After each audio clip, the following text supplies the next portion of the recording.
Greetings.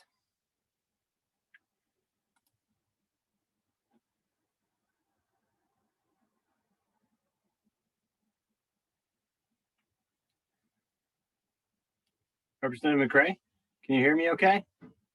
Everything is good.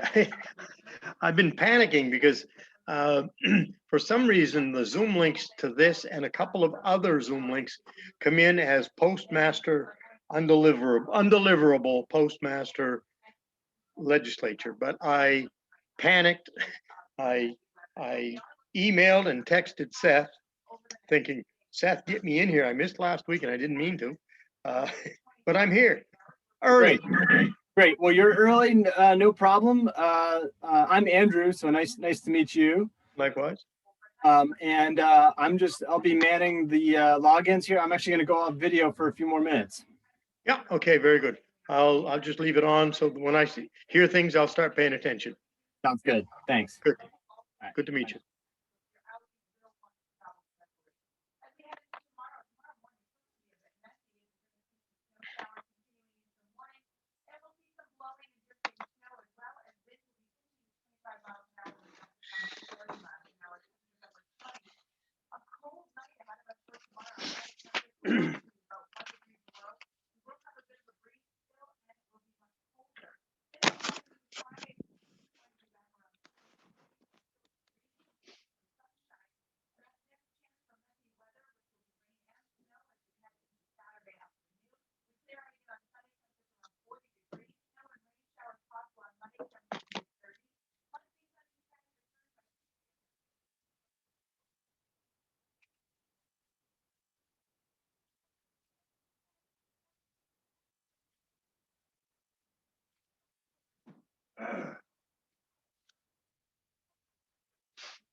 Oh, Seth, can you hear me?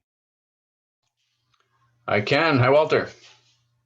I have this, I wanted to start my video, but it says, Try it now.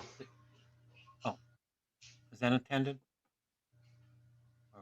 I think video was disabled at some point. I noticed mine was, but I just tried again and I was able to turn it on. See what happens now. Okay, I'm gonna try again. Seth, I'm in the same boat as Start Dave. video because the host has stopped it. Says you cannot start your video because the host has stopped it. Got it. Okay, we're working on a solution as we speak. Better you than me. That's okay, Seth. I'm not all that great looking anyway. Oh, come on, Tom. You're too modest. I recognize that voice. And without showing video, I can just smile the whole meeting. There you go. There you go. Sarah, why would you want to do something like that? Well, whether I want to or not, I would be. I'm curious, did anyone have trouble, with the registration process? We did do it a little differently this time. You had to register and get the panelist link. Did that go okay for folks? Seth, I got on. I was bothering you. I got on, and then there was just Andrew and I didn't register. I just clicked on join the meeting. Right. I did too, Seth. I did too. I just joined from the email link. Got it. I think that's why we can't get our videos to work. That's what I fear. No, I think that was just a means of like making sure you got the address. Yeah. Okay. Just to clarify, sorry for any video challenges. Everybody was given a panelist link so that you would be able to join automatically. I'm wondering if there was some sort of setting adjustments for video. I don't know why folks wouldn't be able to turn it on. Working on that as we speak. Sorry for any hang up on the video front. Not sure why some of us have video and others don't. My screen says you can. This is Jan Dodge, House District 97, Belfast, Northport, and Waldo. Good evening. My screen says you cannot start your video because the host has stopped it. That's the message we all got. Somehow Okay. mine started with that, and then I was able to turn it on after a moment. So I'm not sure, Andrew, if something changed for me that The same Might happened be. with me. okay. I'm not even getting an option to do video. It's not Because even, we like all of your profile pictures so much, we just want to keep looking at them. I think it's very ironic, a caucus about broadband and we're having issues. I think it's planned it this way. Well, it does reduce the amount of bandwidth required for this meeting, so look at the bright side. Seth, are you sucking in all of our bandwidth? Is that what you're doing? Yes, I'm doing it again, Rick. There's a word for that. Rick, I think it's just funny that Seth's the only one that gets his picture up there. I think that's by design. I think he's blocking the rest of us. That's it. Oh, I'm taking so much heat. I'm going to turn my video off. I was just going to say, maybe we should turn our video off in solidarity. Only if you have a beard can you get on view. Well, I guess There you I'm go. lucky then. Seth, it looks like, looking at the participants, it looks like the co-hosts all have video. That may be the case. That may be the case. All right. So we're working on it, and we may have to start just to keep to our time. We might need to start without video. We'll hope that we can resolve it as we go through. I want to let a few more people join in, but what time is it now? 6:03. So we're going to start pretty soon.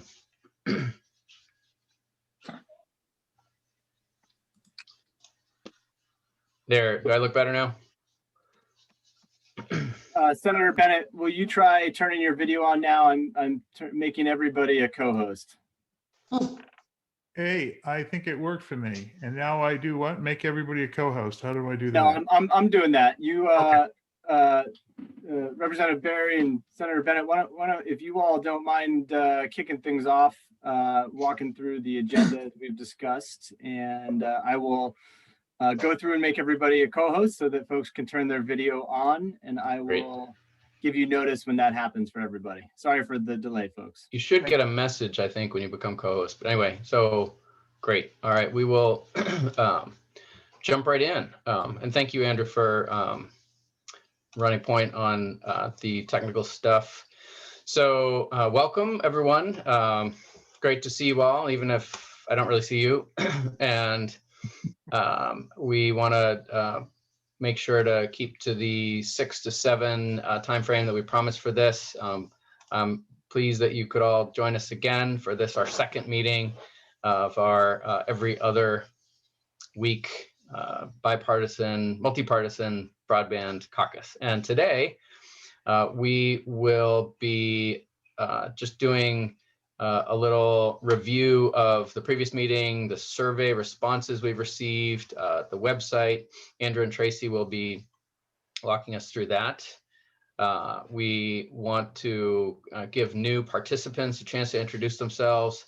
And then we want to hear about some legislation, and that will be really the meat of today's meeting with whoever has come prepared to share a 30-second preview of your bill, and we'll dive into it later as bills are printed. Not too many of these bills that we're tracking have been printed yet, but we want to make sure we do a deeper dive as they are printed.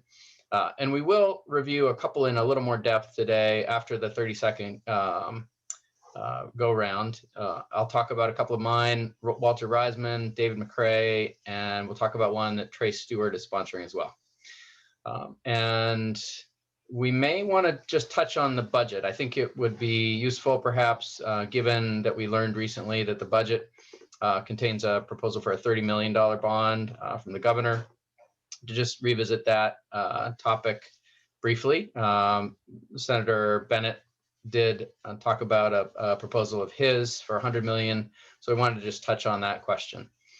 Little open mic time and topics and focus for the next meeting. Again, we'll ask for your survey and feedback. And our next meeting, before I forget to say it, is March 10th at 6 p.m. So I want to make sure you remembered that. So that's today's meeting. And I'm going to hand it over now to Andrew and Tracy to talk about last meeting and the survey responses. Great. As I shift gears here, everybody should be able to turn video on now. Nice to see you all. Again, apologies for any webinar glitch. Also, one quick note, is anybody here, if you could raise your hand if you were not here at the last session? I don't know if, wonderful. Oh, well, absolutely welcome. Allow me to introduce myself. If we haven't met, I'm Andrew Butcher. I serve as Director of Innovation and Resilience for the Greater Portland Council of Governments. Also serve as Director of the Maine Broadband Coalition. I'm joined by coalition members, Tracy Shekel and Japheth Els. Japheth is with AARP. Tracy is with OTELCO. And for those of you that are just joining, if you could raise your hand again, and I saw Representative McCrae, if you wouldn't mind just giving a quick introduction. Yeah, I'm Dave McCrae. I'm sitting up here in the Great White North in Fort Fairfield, District 148. I'm in my third term in the legislature, and I've been banging away at this internet thing, even though I don't know an awful lot about the technicalities of anything. I do know how important it is, so I've been at it. Seth's been guiding me through this thing, so I gotta acknowledge that. So I don't claim to know anything, but I know that we do need to improve this. So that's that. Thank you. Cool. Thank you, Representative McCrae. And then also, I saw another hand pop up as far as, yes. How you doing? I'm Senator Brad Farron up here in Norridgewock. I get to represent Senate District 3, which is the majority of Somerset County, and the town of Rome and Kennebec County.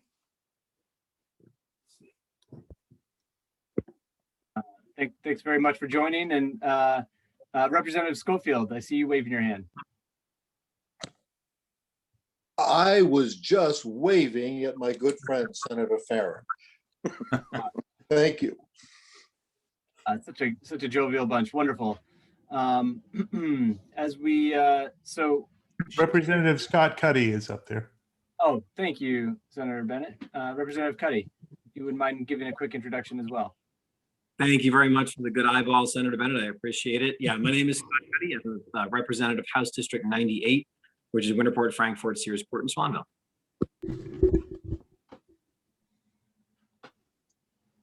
Wonderful, thank you. Any other newcomers before we get started? While you're waiting, Andrew, I neglected to mention earlier on that these sessions are recorded and shared online for posterity. So just a reminder that you will be viewed later by the general public. We are going to be sharing a little more about how that's being done with you later, but I just want to make sure you're aware. And if you could, while we're talking about it, go up to your square on the Zoom screen and rename yourself. If you hover over the Zoom screen and click on the three little dots, you can put in your full name and title, so we know if you're a representative or a senator. And you just click on under the three little dots, and then you go to rename, and you should be able to rename yourself. And I wanted to ask if there was I saw Peggy. Okay, Peggy Stanley did, and I apologize. I wasn't sure if Peggy was here last time. Peggy, maybe you can unmute. I was. Great. Okay, I'm sorry. Thank you for reminding us, and welcome again. Did we catch everyone? So yeah, please feel free, and thanks for helping me monitor hands being raised. We thought that given the great turnout, we didn't want to burn too much time with a full round of introductions, but really do welcome all newcomers, and certainly this is a free flow Q&A opportunity. So as questions emerge, please do pop them into chat. I will be monitoring that, as will all of you are now co-hosts, so we can jointly do that. Want to spend a quick minute, as you may recall, at the end of our last session 2 weeks ago, we asked you all to respond to a quick survey to help guide these discussions and to guide our agenda. So just really quickly, shout out to 12 of you that responded to the survey, and which is a good turnout.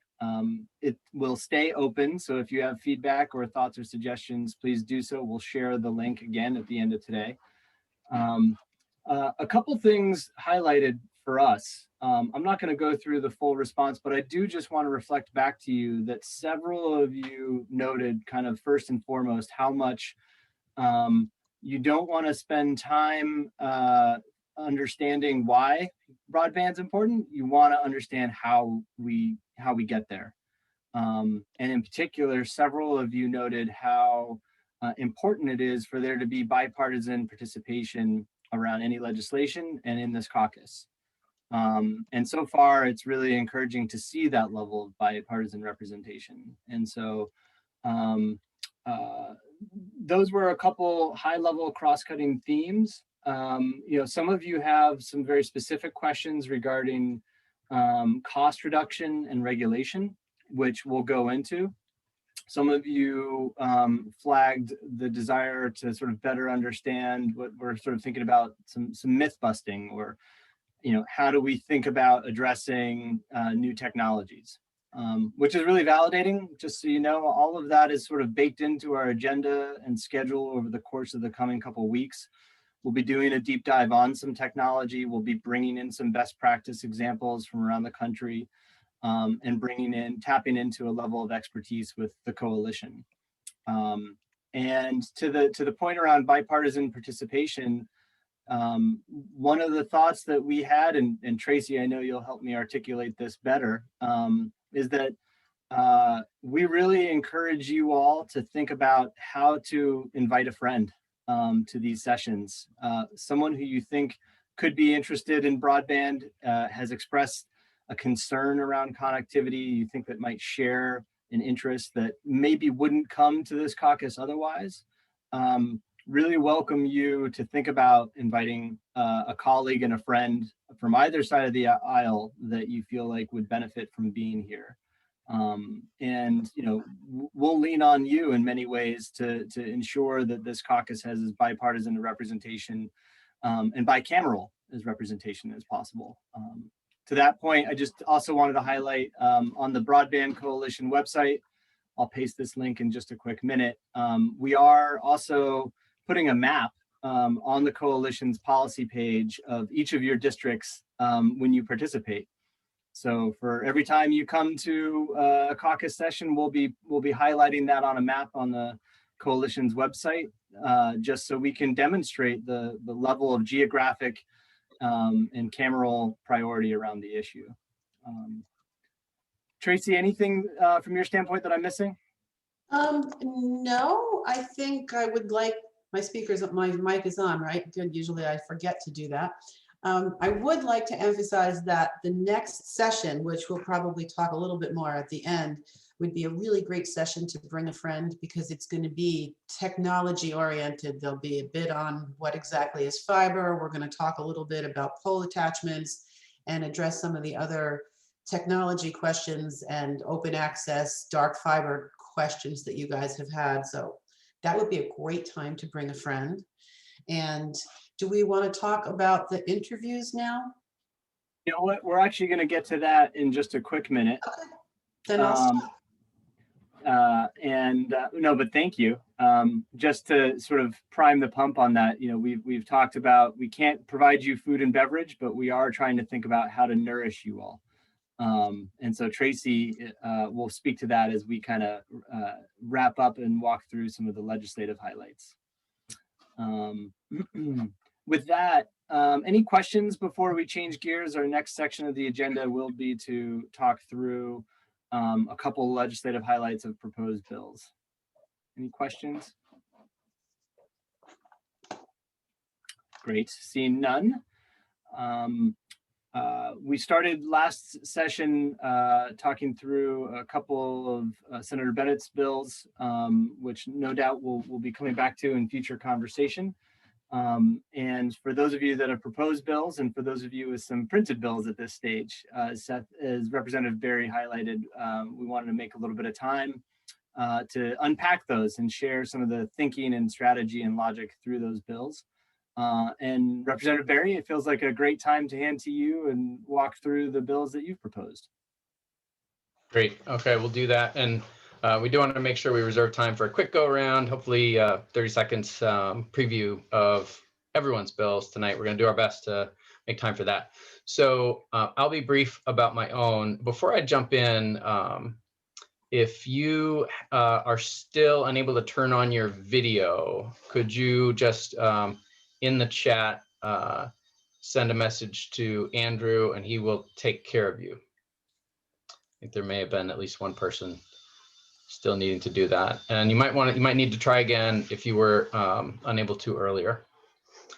So my bills are as follows. There are two, and the first is relating to a very exciting, sexy topic called pole attachment. And pole attachment is incredibly important to our ability to deploy broadband, and in fact, it's true in other states as well, in the most rural areas. Typically for whoever's putting that broadband out there in those rural areas, it costs 25 to 40% of the overall cost simply to make things ready for that extra line to be attached to the poles. And typically there is an extra line that needs to be attached. Sometimes it's some other type of facility, but usually it's new fiber optic cable. And that quote unquote make ready costs, moving things around on the pole. Sometimes you have to install a taller pole so it can handle the additional lines safely. That make ready cost is again 25 to 40% of the cost. And it's usually paid for by whoever's, developing the project for obvious good reasons. And the truth is we're very inefficient about how we go about that make-ready process. And the various providers are involved. Typically, you might have Consolidated Communications needing to move their facilities. You might have, CMP needing to install a taller pole. There may be a cable company involved.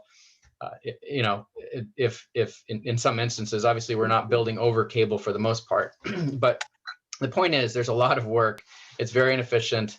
And there are some good models out there to bring down the cost of pole attachment. Maine has done a lot on this already. But here's one model, which my bill will address. I'm proposing that we follow what Georgia has done and create a special rate, which would be subsidized across the state for pole attachment in the most rural, unserved areas. So we all pay a little bit in our utility bills, whether that's telephone or electricity, our cable bills. All of that contributes to the cost to maintain the poles and to make it possible to bring those services to us. By simply adjusting the rate that the utilities charge one another for this pole attachment, we can spread out that initial cost to deploy broadband in most rural areas and create a ramp, if you will, which is doable, which allows a project to pencil out where it might not otherwise pencil out. So that instead of 25 to 40% of your cost being pole attachment, in the first few years, you would pay very little. In Georgia, the program is called a buck a pole, and they literally charge $1 per pole per year for 6 years, the first 6 years of the project, if it's serving unserved or underserved areas. So I've been researching this. I confess I don't have all the answers and all the details for you yet, but it seems very exciting. If rural Georgia can do it, I think rural Maine can as well. And this may be an avenue to accelerate our build out of fiber optic and other high-speed infrastructure in the most rural parts of our state. So that's the first one, a buck a pole, we'll call it. And the other bill, which I'm working on, is related to kind of where we need to be 10 years from now, or arguably where we should be now. The truth is that what we call broadband today is not really called broadband in other parts of the world. We define it as 25 megabits per second down, which means you can watch a show, and 3 megabits per second up. So you can upload, large files. Maybe you're a video producer, you do graphic design. These kinds of things are for production. When we're actually creating content, that upload speed is incredibly important. So we use 25.3, but 100 down and 100 up is very common in much of the world. And gigabit service, 1,000 down, 1,000 up, is increasingly the standard that we really need to go to. So as we look ahead, if we really want Maine to be relevant, if we want Maine to be on the map, and maybe it's in Millinocket, and maybe it's in Portland, maybe it's in Sanford, maybe it's in your community that, at least part of the town, maybe it's the village, right? The densely settled area has gigabit service available. We actually have something in Maine law now, which is supposed to promote gigabit service in municipal areas. It was created by a bill from Norm Higgins, I don't know, maybe 6 years ago. Norm is not with us in the legislature now, but he was a passionate believer in broadband, an independent from, I think, Dover, Foxcroft area. At any rate, Piscataquis County, very unserved region.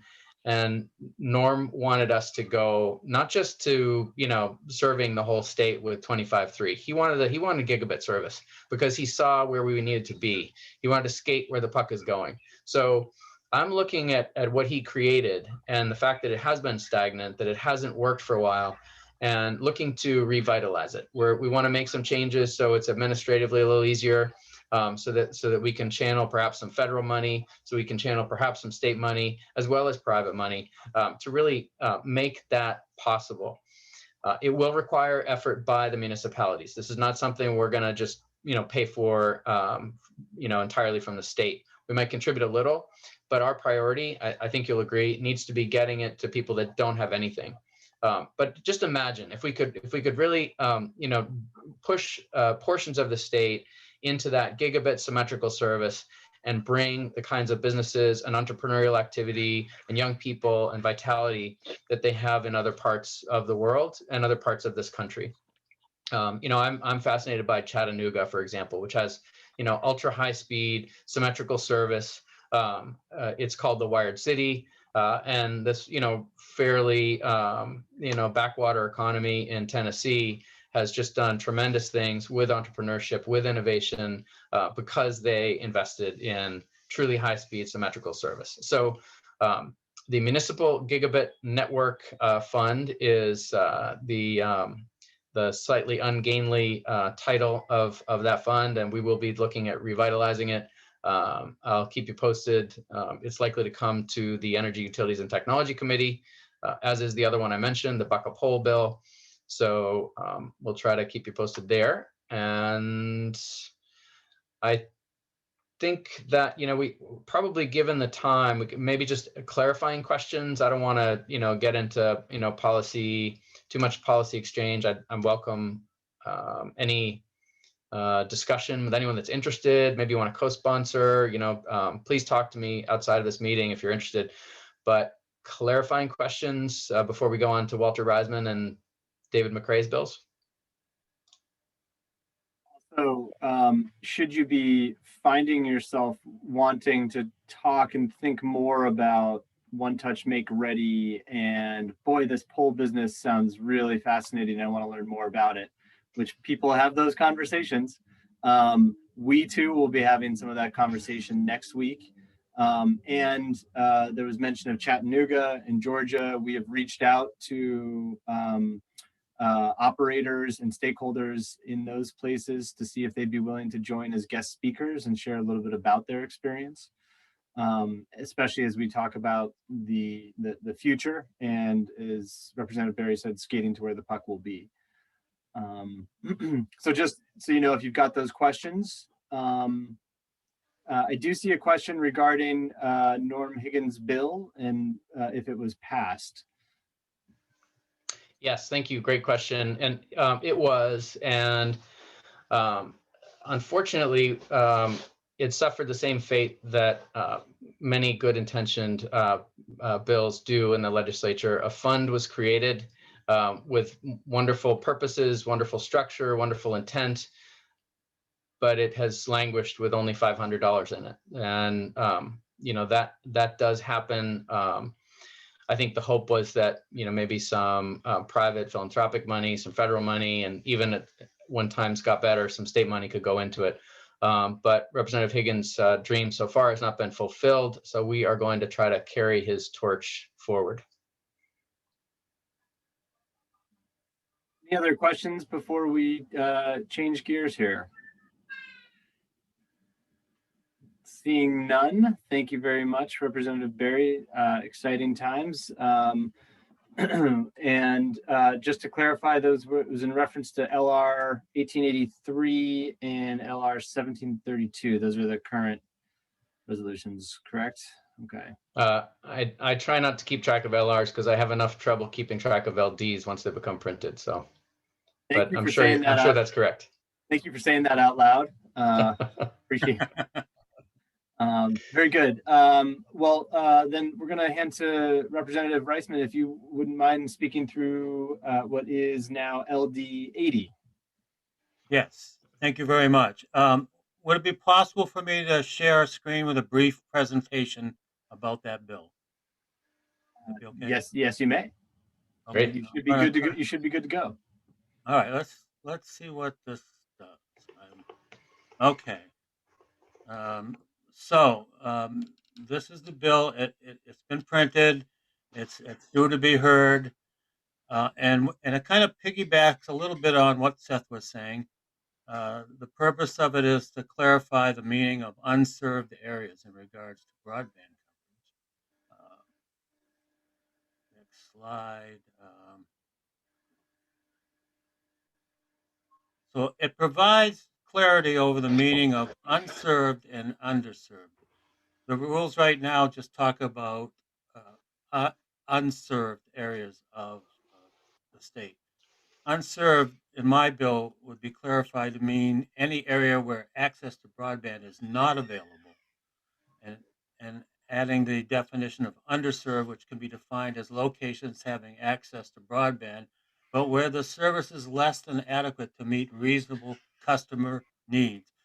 What this means to us is current broadband guidelines of Connect Maine are based on federal standards, which are antiquated and unreasonable. Strict adherence to these rules makes qualifying for important grants and loans virtually impossible for smaller regions and towns. Using a 25 down, 3 up standard is unfair and lacks any look for our future needs. So here's the scoop. I did a little research, found the Blandon Foundation in Minnesota, and this is what they had to say about the standards set by the federal government, i.e. Maine is part of this through Connect Maine. The FCC still frames the national broadband discussion in terms of the ability to provide speeds of only 25/3. The FCC concentrated on 25/3 as the primary point of focus in 2 recent FCC broadband reports to Congress. By sticking with discussions of 25/3, the FCC is able to declare that a lot of the United States has acceptable broadband. We have that same problem here in Maine. If the FCC used a more realistic definition of broadband, like the one used in Minnesota, then many would be properly defined as being underserved. It's time to refuse new broadband construction that provides for 3 Mbps upload connection when something 10 times faster could be easily available. So consider this. Minnesota has adopted 2 broadband speed goals. Ubiquitous access to speeds of 25/3 by the year 2022. Ubiquitous meaning the entire state is covered. Very aggressive, but doable. The second speed goal is ubiquitous access to 100/20 by 2026. That's looking ahead to the future and making sure that we are adequately prepared for our broadband coverage in the future.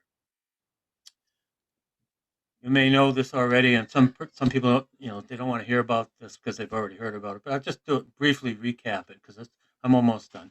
We need 100% accessibility for our entire state, and we need technology that is built for the future, not for the present. We need to ensure access to capital to build new systems for all communities, rich and poor. We need to level the playing field by setting broadband standards that fit the needs for all. We need reliable and affordable broadband services.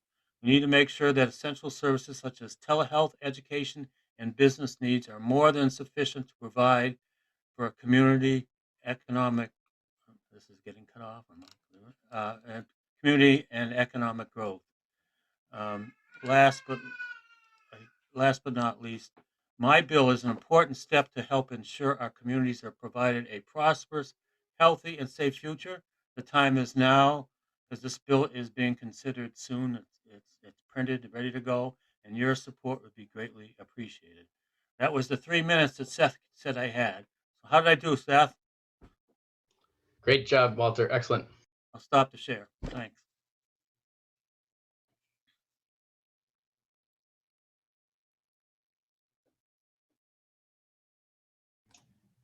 Just wouldn't Okay, be a any meeting. clarifying questions for Walter about his bill?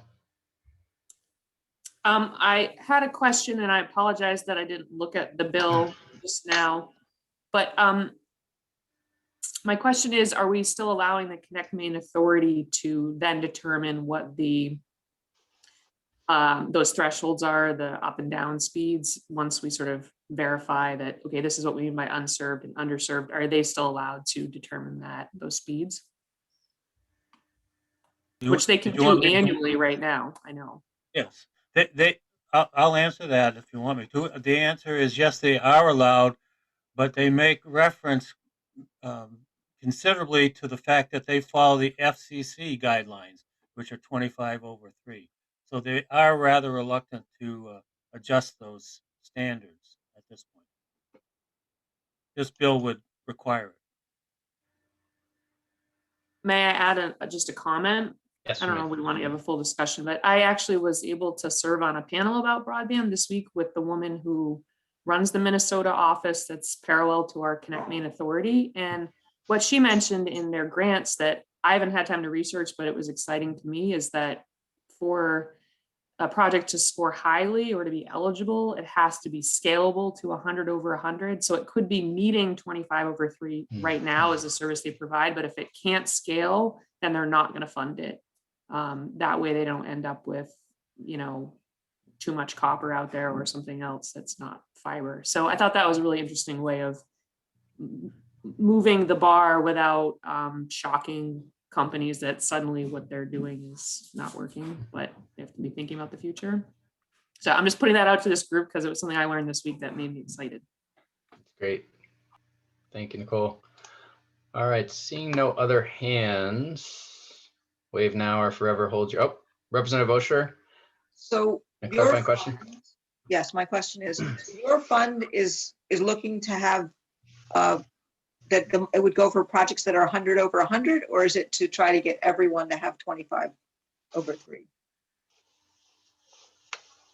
Seth, because I understand that Representative Reisman is talking I'm sorry, about. that was for me. I assumed that was for Yes. Representative Reisman. No, Representative I was Reisman listening was carefully talking now. about definitions, which sounds really important. And then, but I wanted to know what, you didn't mention what your fund, or I missed the notes on what.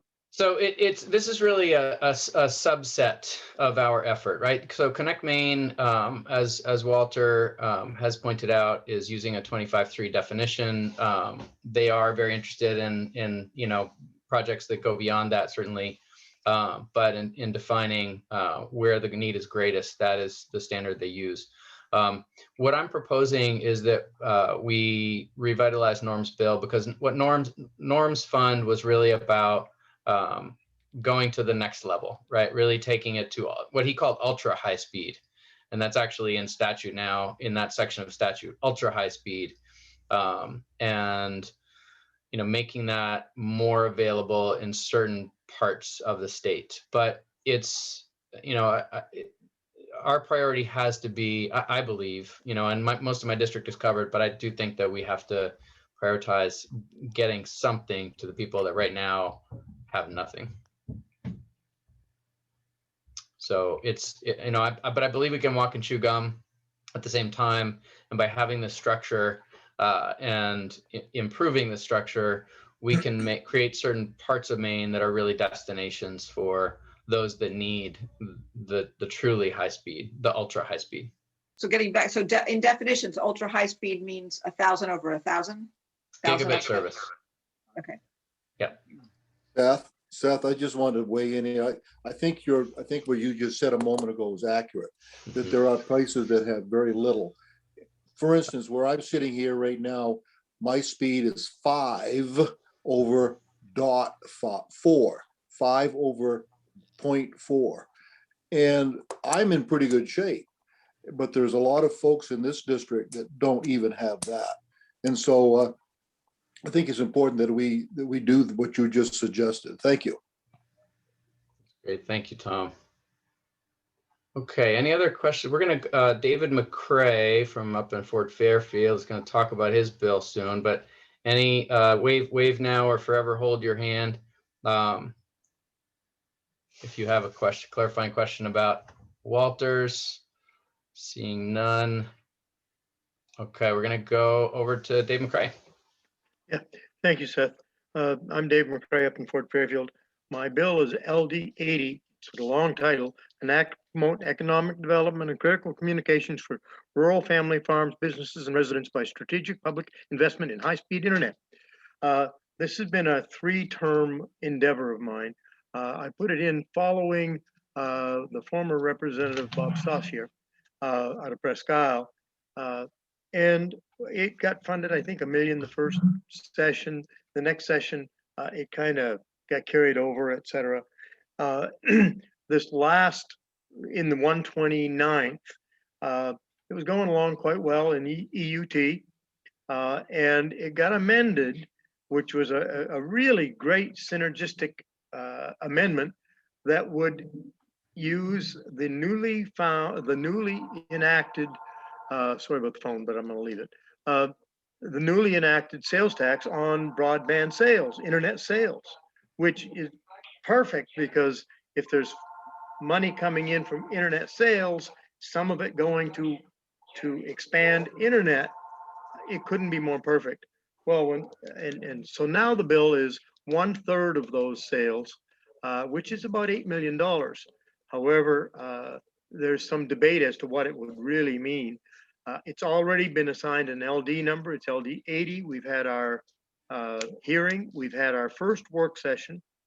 And the first work session, I wasn't, well, the testimonies and the hearing were not all that favorable because the governor had already put out a budget, and to say, okay, we want $7 or $8 million out of that. There were people that came in from that aspect saying this would not float. So that was discouraging. So then we moved on to the work session, and I had an opportunity to address it again. Senator Chipman and Representative Terry were very kind to let me discuss it further. And my view then was, look, this went 13-0 out of EUT last year and 137-0 in the House, kind of a popular bill. We all know how much it's needed. So, and it died along the way on the appropriations table because we adjourned. So I resubmitted them. Just as soon as I got elected, I resubmitted 3 or 4 bills, this being one of them. What I ran into, which surprised me, and they used a term, marketplace facilitated sales, that I really wasn't familiar with that term, even though it was in my own bill. So at one point they were talking 21 or $23 million, and another person was talking 8 million, et cetera. So my take on it, or my suggestion was, look, let's get a very positive, if not unanimous, ought to pass out of taxation. And if the money's there because of federal input, federal funds, et cetera, when it comes time where the rubber hits the road, then we'll revisit it. If we get to that point and there are no extra funds, we'll deal with that at the time, and we just may have to take our licks. But Senator Chipman hinted at the fact, and I don't know exactly who made the motion, but it's been tabled. And I suspect it's been tabled long enough to find out what's going to happen with the next stimulus go round. So that may be a great ray of hope. I just don't know. So that's kind of what I have rambled on to. Thank you, David. So in summary, dedicating 1/3 of online sales tax revenues to the Connect Main Fund for now and for the future.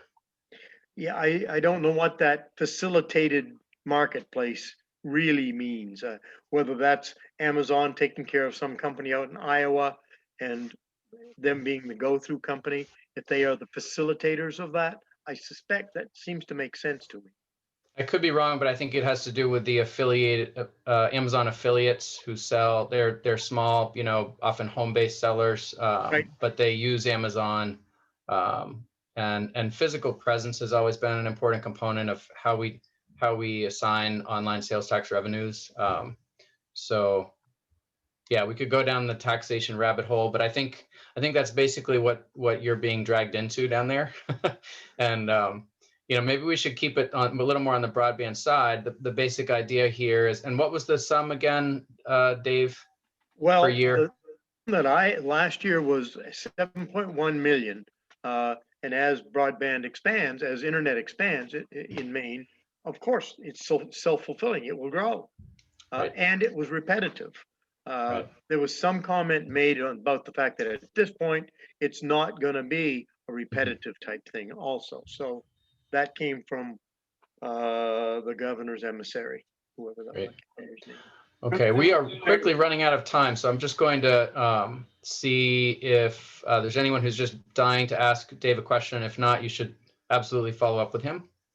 Representative Barry, I'm going to just flag one quick linkage for folks to think about as an example here. So when we took a close look at this as a coalition and did some thinking on our own, it was a good opportunity for us to both recruit a new advisory committee member, Lanice Saroy, who is the executive director of the Central Aroostook Chamber of Commerce, who we then asked to show up and testify in support of the bill. So just a small example of how we'd like to be supportive and a good partner for you on the initiatives that you're putting out with. We want to engage your constituents. We want them to be present and supportive. So just a good example of how the coalition can work in partnership with you. I know Lanice well. She lives in Port Fairfield, as do I. And she's the Chamber of Commerce, Central Aroostook Chamber of Commerce Director. Yep. Excellent. Good connection. I do want to check if there are any questions, clarifying questions for Dave, but while I'm waiting to see hands, if you have a bill you can preview for us of your own in just 30 seconds, and we'll come back to it, I promise. The chairs really want to hear from everyone that has a bill that they're pursuing in this session.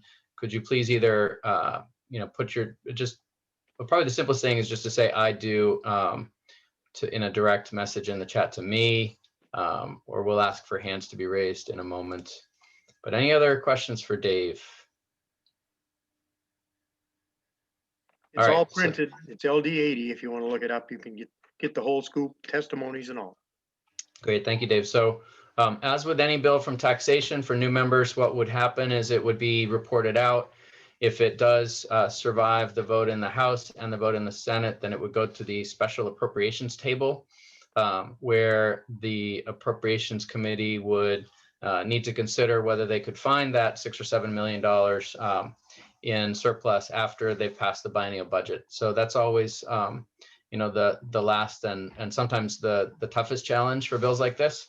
But I think it would certainly give us an option for funding of that kind in the baseline for Connect Maine, which currently has or has historically had less than $1 million per year and 2 staff members to do its work.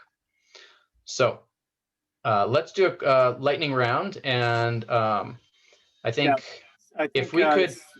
I really wanted to hear about Senator Stewart's bill, but I'm just concerned about running out of time. It will take me 30 seconds. Okay. Literally. Okay, great. And actually, I'm not seeing too many hands on the lightning round, so go for it. Yeah, Senator Stewart couldn't be here, and he asked me if I could present his because it will be coming up for hearing soon. So I'll do it real fast. He asked me to read this. I'll just read what he wrote me, which is this. It's LD 32. It was a request originating from the Maine Municipal Association. It's pretty straightforward. And what it does is they're trying to allow for remote proceedings of public authorities. There's been feedback from a number of folks who provided input along the way, including local folks, the Maine Education Association with regard to school board meetings, the Maine Municipal Association. There'll likely be an amendment clarifying what the requirements are to be able to participate remotely and to stipulate that if the members of the board are remote, there must be an option for public participation in a remote manner as well. So the bill had a public hearing on the day of the first snowstorm, which canceled everything. They haven't yet scheduled it for a new hearing, and he's waiting for that. So that's where it is, and it does apply. Extends the same authority to the University of Maine system, the Maine Maritime Academy, the Maine Community College system, and other state and regional boards and commissions. Wow, that was fast. Okay. Thanks. Thank you. Any questions for Senator Bennett about a bill that's not his? See if we can stump him. They call him Quick Rick. Oh, yes. I've been called worse. Thank you, Tom. All right. Well, thank you, Rick, and I am not seeing too many lightning round takers, so I'm surprised. I thought this group was one of, among this group might be some sponsors. And I will say, if you're not ready, if you have a bill but it's just not printed, you're not comfortable characterizing it just yet, that is absolutely fine. I think Senator Jan, do you want to just say quickly what your bill would do? It's not quite broadband, but tangentially related. Thank you, Mr. Chair. My bill is about robocalls and making sure that folks have access to a blocking mechanism from the company that they buy their service from. Thanks. Great. I suspect that if I asked this group who hates robocalls, everyone would raise their hand. So thank you for that. Representative Fay. No, I was just raising my hand because I hate robocalls. Oh, okay. Thank you. I thought you had a bill for us. All right. Well, I guess that we will not need to do the lightning round, but we know there are other bills as they're printed. We want to make sure that we do talk about them in a little bit of depth. And there is a very important bill that has very significant depth to it called the Biennial Budget, which began hearings this week. The governor, in her State of the Budget address last night, referred to a $30 million broadband proposal. And we thought that we should spend a tiny bit of time today just talking about how we go forward with respect to, the bonds, right? Because presumably there will be a bond in this session. There will also be budget decision, biennial budget decisions. We're fortunate to be joined by members of the Appropriations Committee, by the way. Thank you for those of you who are here. And we wanted to see what this group thinks. We heard last week or 2 weeks ago about Senator Bennett's proposal for $100 million for broadband. That, by the way, is the amount that the Maine Chamber of Commerce has recommended that we do per year. So Senator Bennett is proposing that we do a big, hairy, audacious, to use his words, $100 million in 2 years. But the Maine Chamber of Commerce has said with the Maine Development Foundation, we should really be doing $100 million every year. And the governor of Iowa recently came out, I don't know if you saw it, with a $450 million proposal over, so $150 million per year over 3 years. So this becomes a question for this group, right? We want this group to be relevant. We want the Broadband Caucus to actually take positions to support legislation that it feels is important. We're not just here to talk to each other, right? Although we love that as well. This really brings us to, how does this group make decisions? How does this group work together to take positions on policy and encourage thoughtful movement towards a more connected future for Maine, right? So here's what the chairs have talked about and come up with. Our proposal to you, and we want to hear your feedback on it, is that we operate in this way. If you have a question you want to put before the caucus, that you let us know. We will put the question before the caucus, and when that happens, we will ask for unanimous consent. If anyone has an objection, and you can tell us privately in the chat, so nobody needs to even know it came from you, or you can simply raise your hand and state your concern, then we will not have a consensus. So we will instead decide whether it's something that needs to be put out in a survey. We can easily make a Google survey. Folks can add their name to a letter of support for a particular position or particular bill, and we can proceed in that fashion. So what we're offering is really a first, see if there's consensus, and then if not, have a sign on through a Google link approach. Does that sound reasonable to people? Does anyone object to proceeding in that way? And I don't know if Senator Bennett, Representative Schofield, if you want to speak as co-chairs about that. Sure. I'll just throw in. I agree, Seth, that we need to have something to put forth, and I think that's a reasonable approach. And as you outlined, I think that we can make some progress. It may not always be quick and easy, but I believe that it's a way to, if we stick together and stick with it, I think we can make some progress. So yeah, I think that's a reasonable approach. Thank you. Great. And Lori, did you have something?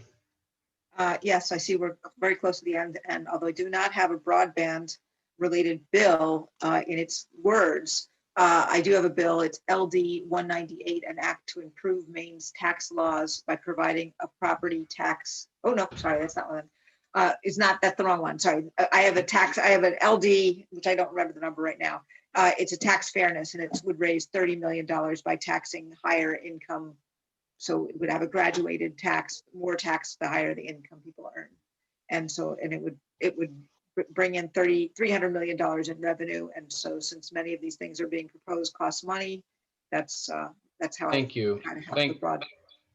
Thank you, Lori. Then I think there are a number of the revenue raising bills, and maybe at some point we can have that conversation a little more. But in the interest of time, the co-chairs and I do want to actually test this decision-making method and see how it goes. So here's my motion. I'll see if there's a second, and we can see if there's anyone with concerns about adopting this position. If we find that there are concerns, and again, you can text us or put it in the chat rather privately, or raise your hand. Then we will proceed with a sign-on approach instead. The position, my motion is this. I move that this caucus adopt a position of support for the proposal from Senator Bennett for a $100 million bond.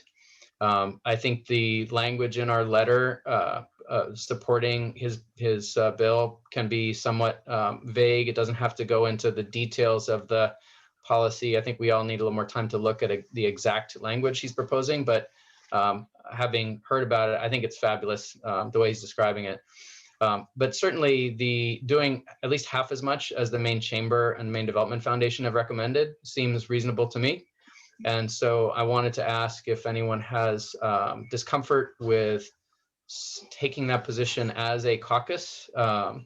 And just to be clear, we would be adding your name as an attendee of the caucus to that letter if we don't hear an objection. I would second that and give you 2 thumbs up, Seth. Representative Dan Dodge, House District 97. Let's do it yesterday, please. Thank you. Thank you for the second. Okay, the motion's been made and seconded. And I'm going to ask if there are any concerns. I do see one question from a member. Representative Osher, did you want to chime in? No, I'm just trying to figure out the raise hand, lower hand, sorry. Yeah, it looks like Senator Farron is looking to chime in. Great. Okay, Senator Farron. I appreciate this and being on the first meeting on this. I just coming out with that position, and I haven't talked to Rick 100%, is, so I sat on transportation and I hear about how this goes, and we're talking about another $100 million bond for transportation, and not having a chance yet to digest the governor's budget fully. And I heard about another 25 million. I mean, we're talking about a huge bond package. And I think it's easy as politicians for us to sign on and like every single thing there is without priorities. And my only hesitation is broadband, rural Maine, come on up to Jackman. I'm with you 100%. I mean, telehealth and the whole business. But I think for us, if we're saying that as this caucus, that's great. But are we also going to sign our names to every other single thing until we see the entire package? So I don't know. I'm not trying to look for an out, but there's got to be something there that we still got to have some constraints as we look at the entire process. And maybe I'm overthinking it. Okay, so no, I appreciate that, and I think there are a couple people who have expressed at this point that they're not prepared to sign on. So we don't have a consensus. So I just want to acknowledge that. And here's what we're going to do instead. We will ask people, if you do have a concern, to let us know. We will not list your name. And you can do that by messaging me right now, or messaging Andrew at the connect at, what's the email address again there? Connect at mainbroadbandcoalition.org. Thank you. And we'll make sure that you're not listed. Does that work for folks? It is almost 7. So in the interest of time, I'm just going to briefly recognize people that have their hands up, and then we'll wrap it up. This has been a great meeting so far. I'm going to go to Representative Grachowski and then Representative Stanley. Thank you. I'll admit I was confused. I thought you were just doing like a play acting example at first. No. And then it sounded real. So I guess like I would just want to see the bullet points of what we're talking about. And I think it's sort of hard because I don't know how many people, I mean, firstly, I just really think we need to make these investments, but I don't know how many people are familiar with the state's like broadband action plan, but this proposal is different than what the action plan has. And I guess I would want to know a lot more about how does the plan sync with our plan? And so I just feel like it was a little rush for me. Yeah, and really our goal is to be nimble if possible. But I think, it's clear that while most of us probably would take that position comfortably, there are a couple of people who don't. So this is going to be an iterative process, and I'll leave it at that. Next is Representative Stanley. Yes, thank you. My audio cut out a lot on this explanation of what we were signing on to. Mm-hmm. And I really would prefer not to sign on at this time. You got it. Okay, you will not be listed, Representative Stanley. Thank you for letting us know. I just want to say I really appreciate the support. I don't want anybody to feel pressured at all about supporting this bill. This bill is supported by the Maine Broadband Coalition. The point is to provide matching funds for what I think is going to be big federal money. I described it last time. I will send out a series through Andrew. I'll send out the bullet points so you'll all have it, and then you can make your decisions about supporting it. But no pressure at all. That's right. No pressure at all. And I'll wrap it up with Representative Dodge. Thank you, Mr. Chair. Because I know I'm preaching to the choir, but because this touches every sector, every person in our state, I have trust and enthusiasm and hope that you will also, members of this caucus. Thank you. Great. Thank you so much. All right, so we'll send out a proposed letter. We will ask that you affirmatively sign on, and you will not be listed unless you affirmatively sign on. I do want to make sure that we, really honor and respect that this is a big tent and a big group, and we don't want people to feel pressured to take a position that they're not comfortable taking. So that's how we're going to work. Consensus if possible, and otherwise add your name if you feel like it. I'm going to turn it back to Andrew now, and we are slightly over our time, but Andrew, I think you had a few things to wrap up tonight. Very, very quick housekeeping, and then we'll adjourn. Next meeting is March 10th. We'll be sending out invites and reminders and fixing video settings prior to that. I also wanted to call attention to the chat. Jay just posted a link to a very quick sign up. We mentioned that we'd like to nourish you in your participation in this caucus and give you the opportunity for a quick video blog that will help you project both your priorities and concerns around broadband. And we will both host that on the coalition's website and then promote it via social media. We can't feed you, but we can help promote you for things that you're advocating for. So please follow that link to the form. Very quick sign up, and then one of us will be in touch with you as far as scheduling a very quick video, likely in follow-up to our next meeting on March 10th. Tracy, Jay, anything I'm missing from your standpoint? No, but don't be shy. We're talking like 3 questions for this video blog Zoom thing. And it'll take 10 minutes and we'll post you on the website and push it out to social and you'll be able to do the same. And it's a great way to get some free publicity out to your constituents. And they're easy. You don't need to be an expert. No. Just say why it's important to you. Great. We good? I was just going to say, if folks wanted to share these with their fellow colleagues in the legislature as well, share this link around. That is welcome as well. Great. We'll send out the link one more time. I encourage you to take a look at the video of Representative Maxman speaking about why broadband is important to her. This has been a solid meeting. I think we got a lot covered, a lot of ground covered. I appreciate the opportunity to test out a decision-making over Zoom with 40, 50 people on a rapid basis. I think that is part of the challenge that we're going to face, but we want to make sure we are relevant and then we do speak up on the issues that we care about as a caucus. So thank you for attending tonight. We're really excited to see you all in 2 weeks.